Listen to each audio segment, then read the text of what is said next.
Super Mario Brothers 35 is now upon us. I spent some time playing with it yesterday. I did manage to eke out a win. I was very, very excited for that. I don't know how much I'm going to continue to play it, but it's an interesting concept. So if you're not familiar at all with anything Mario Brothers 35, well, I got a little video here. This is from the official YouTube channel from Nintendo. I'm not going to play the whole thing because these guys love their copyright strikes, but we'll go ahead and pause it here. What you're looking at is the gameplay, and it is you in the center. That's that big screen right here. And then all these other screens you're seeing are other people playing, and it's kind of mirroring their image on your game. The objective is to be the last Mario standing, and to do that, you either don't run out of time first or just don't die. Now, what makes this game interesting is that they put this Battle Royale envelope around it. So every enemy you defeat will go to an enemy's screen. One of your other these people you're playing against will go to their screen. And you could see across the bottom here, there's this banner that shows you kind of what enemies are coming along the way. So they have a little bit of a snippet here. What you do is, and you could see over here, there's like a red targeting. You use these icons at the top to target players around you with the right analog stick while you play with the directional pad on the left. And you can select the people you're going to attack, and you attack them by defeating enemies in your game. You can select from a random person. You can select the person who currently has the most coins. You could select people who are currently attacking you, or you could attack people with the lowest amount of time. They all have their strengths and weaknesses. Typically, I found the most benefit was attacking people with the lowest amount of time, because typically they were about to run out of time, which means they're running faster, and they're probably prone to make a little bit more mistakes. So as you play and you defeat enemies, it goes to other people's screens. Subsequently, enemies they defeat could, if you are currently being targeted, will come to your screen. And this creates some major, major tension. Obviously, that timer in the corner is ticking. For you to get more time, you have to defeat enemies. And you're probably thinking, well, geez, if they keep throwing enemies to me, I'm just going to feed and kill, and eventually I'll net time. And that's absolutely true. That's actually the first time that I won, was exactly doing that. And I just kind of stood there with fireballs and just spammed, and I just attacked enemies that were throwing on my screen. And I think I got close to 400 seconds or 300 seconds, whatever the upper cap of the time was. I had a lot of time. So there is kind of a counter strategy in, throwing enemies towards your teammates. Sometimes it may be not teammates, your opponents rather. Sometimes it may actually be better to avoid enemies altogether. And you start to get these layers of this metagame, and ultimately it starts to get pretty hectic. Now, what the coins do, here, let's play a little snippet here. What the coins do is the coins will give you more money, obviously, that allows you to buy items in the corner. And this is an item roulette. It costs 20 coins to spin. And you can get things like instantly you get a mushroom, instantly you get a fire flower, or a superstar, or a POW, which destroys everything on the screen.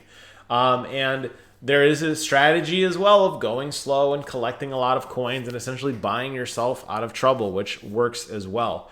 Where it starts to get hectic is that everybody is playing on kind of a loop of levels, but there are warp pipes and everything. So like on this particular screen, you see Mario here is in this like blue outside area, but you have some guys that are playing in night levels. Some people may be a little bit lagging behind and fighting Bowser. Some people may be underwater. And what ends up happening is when they kill enemies, if they're targeting you, they will implant on your screen. So it's not uncommon to have Bowser show up while you're playing, or the squids, or other enemies that don't necessarily belong to kind of mess you up. And it does get very hectic towards the end. Here's a perfect example. You got Mario underwater running. Thankfully, he bought the superstar. He's got a ton of coins, so he's in pretty good shape. But you'll see that in the water, we have Goombas, we have a Hammer Bro, things that don't necessarily belong. And if everybody, towards the end, when there's only a few people left, you could see here all these people that were knocked out and what position they placed in. There's only a few people left. In this case, there's 4. it gets pretty frantic pretty quick, and you're getting a constant just slew of enemies running and throwing themselves at you, and it does become a little difficult if you're definitely not ready. Like if you're weak, like if you're just small little Mario and you don't have fire, and you don't have money to buy anything, you're probably going to die. And that's kind of the strategy of the game. And of course, if you win, you get all the coins. And what's interesting about this is that you have to have Nintendo Online, but that it's a timed thing. It's actually going to end in March, which is very odd that they decided to put a timer on this to say, well, March is the deadline. So Nintendo, of course, loves to artificially build up hype. What better way to do so than to say, hey, if you want to play this game, you got to do it soon because in about 5 months, it's gone. Did I like it? Yes. It's fun. It's kind of that spin on Tetris 99, but with Mario, I like that it does get really frantic at times, and there are times that you could totally, if you're really paying attention to kind of what the other screens are doing, albeit they're incredibly small, especially if you're on handheld mode. But you could totally, if you have enough time, you can wait a few seconds to kill enemies to throw them at somebody at a time that's just really going to hurt them. Actually, one of the games that I played and I placed very high in, I knocked somebody out by, I was watching their screen and I waited to kill Bowser until there was like a really tricky part of the map. And sure enough, they died. So I was like, yes, I sniped them. But obviously I'm losing time. That's why I said there's these layers of strategy in here. I liked it. I think I would have liked it more if it wasn't Mario, and I know that sounds kind of odd to say that, and I really don't mean Mario the character. I mean the original Super Mario Brothers for Nintendo.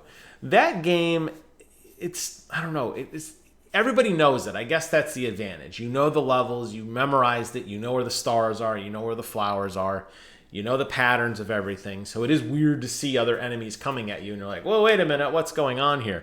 But I think the problem is that game is just, it doesn't handle as well as some of the other more modern platformers. And there's a weird kind of momentum system to it. And the controls are kind of laggy. Maybe it's got something to do with this online networking wraparound, or I don't know. But it's just not like the most refined, polished game. I would have loved to see this really in tandem with like Mario 64, which I think controls incredibly well. Definitely not Mario Sunshine or even Mario Odyssey or Mario Galaxy, one of the more modern Mario games. Maybe even new Super Mario U, where they've taken kind of that core mechanic, but they've modernized it. I feel like this was simple to do. It was easy. They just kind of tacked on a couple weird enemies, and it plays like a Mario Maker level on steroids. But yeah, I feel like that's where a lot of people are probably going to get bored of this because it just doesn't handle as well as I think it should. And in all fairness, I mean, the game's old as hell. Like, it's definitely not going to handle as well as it should. There are other better games. There are games that now have analog and 3D movement and everything. I would have liked to see a more ambitious attempt at this. Clearly, they know it works. Tetris 99 is still an incredible smash hit. It's super easy to find games in that service.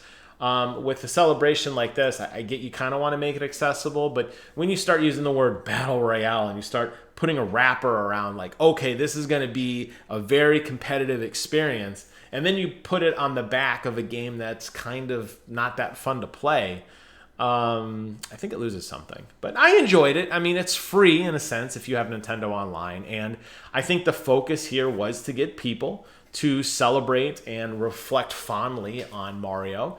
This does get you into that mode. This gets you into that portal of checking out some of the other quests that they have. And this gets you kind of excited for everything that they may be announcing soon. But in of itself, is it fun? Yes. Will you be playing it in a week or a month from now? Probably not. It has nothing to do with the PlayStation 5 coming out, I promise. I hope you guys enjoyed this video. Leave a comment below. Let me know if you finished first. Any good strategies for everybody else watching, let me know below. Thank you guys so much for watching. Take care of yourselves, and until next time, I will see you guys on the other side.